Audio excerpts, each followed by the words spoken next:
morning, dear hearts. We are on lesson 303, and please subscribe.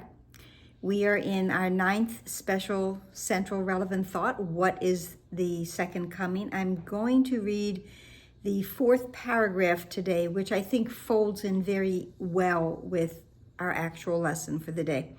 So the 4th paragraph, and what I haven't done this time, and let me do that today. Let me read from the 1st paragraph on to the 4th. I haven't done that the past couple of days.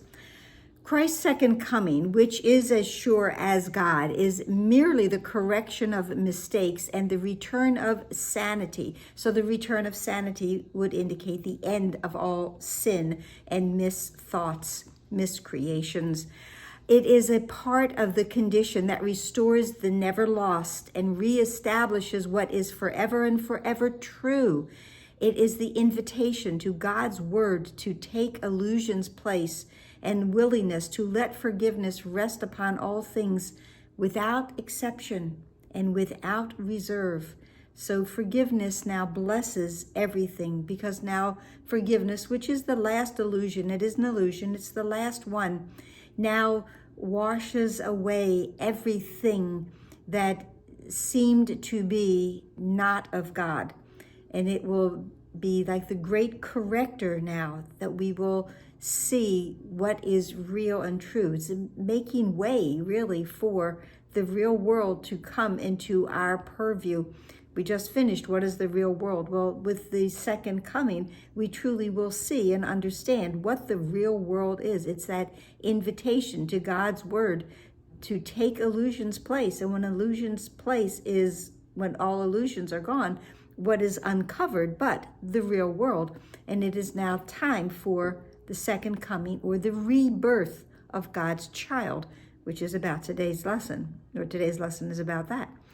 It is the all-inclusive nature of Christ's second coming that permits it to embrace the world and hold you safe within its gentle advent, which encompasses all living things with you. Everything that was created is now one again, as it was always meant to be, as it was created. But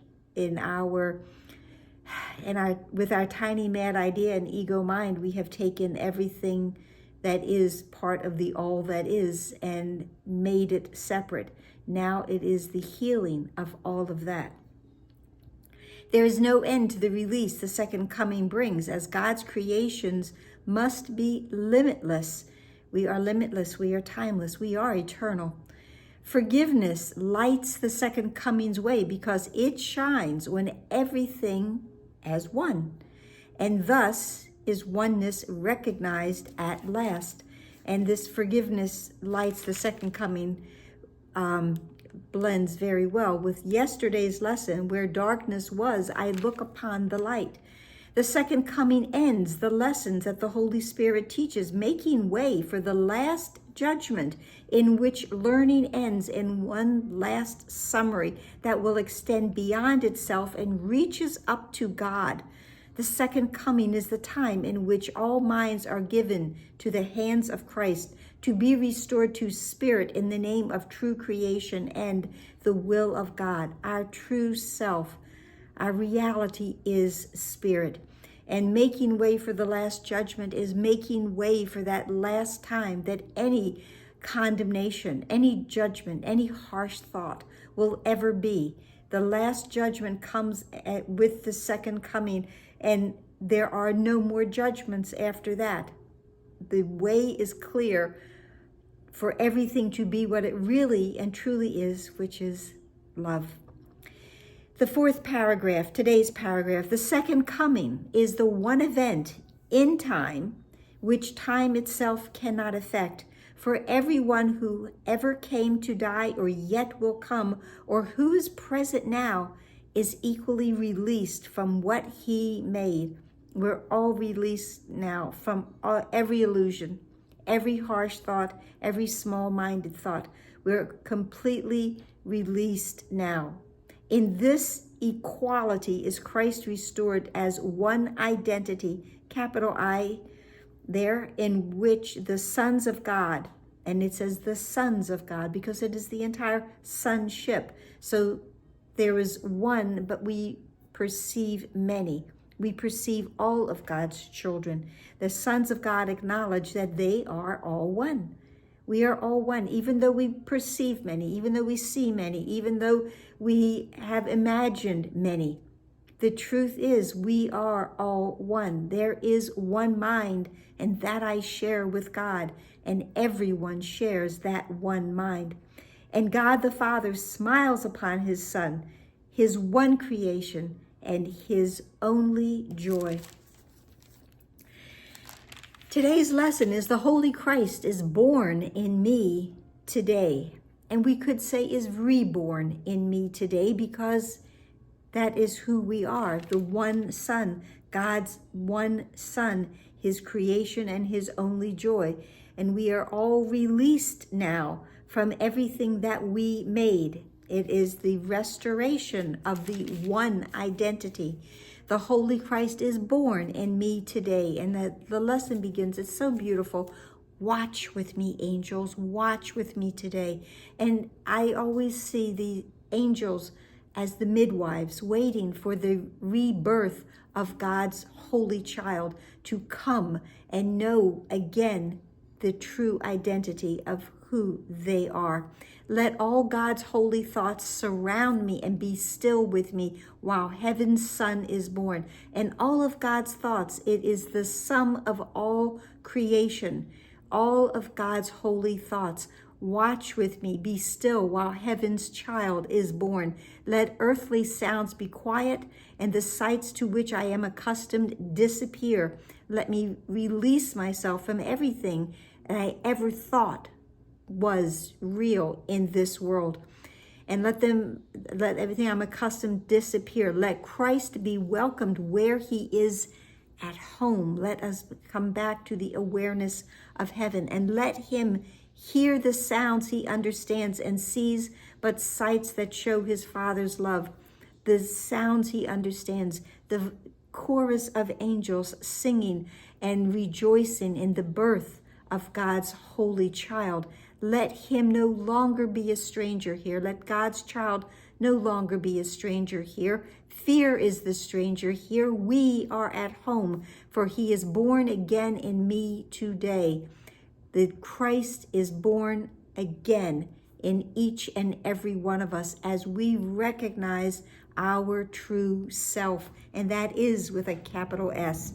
We are all that one, and God is very, very happy and loves all of us beyond what we can perceive in any way. Your Son is welcome. This is the prayer portion. Your Son is welcome, Father. He has come to save me from the evil self I made. And I don't like that word evil, okay? I just don't.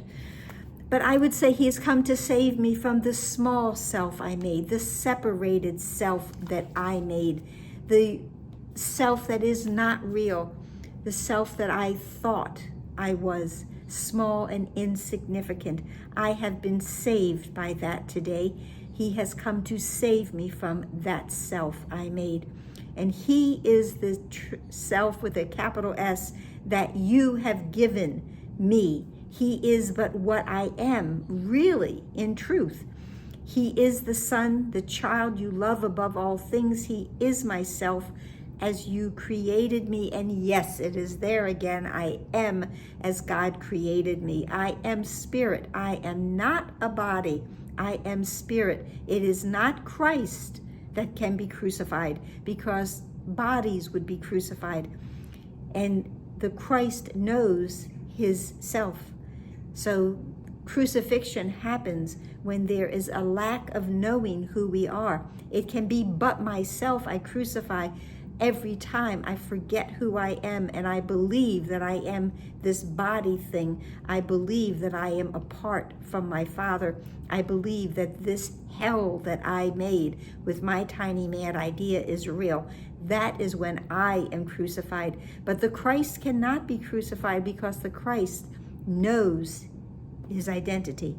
And so it is not Christ that can be crucified. Safe in your arms, let me receive your son, your child. Let me release every small-minded thought I have ever had. Let me release the physical body identity that I have held onto. All of my attachments, let me release them. Come with holy, empty hands unto your God. Come. Today we come with empty hands because today is our birthday or rebirth day or reawakening day. It is a day to be joyful and cherish and rejoice. Rejoice. That is what we do today. And that's it for today. So I hope that helped. Please like, share, subscribe, comment, smile, take in a deep breath. And in that breath, try to recognize your true self. And please be here tomorrow. Namaste.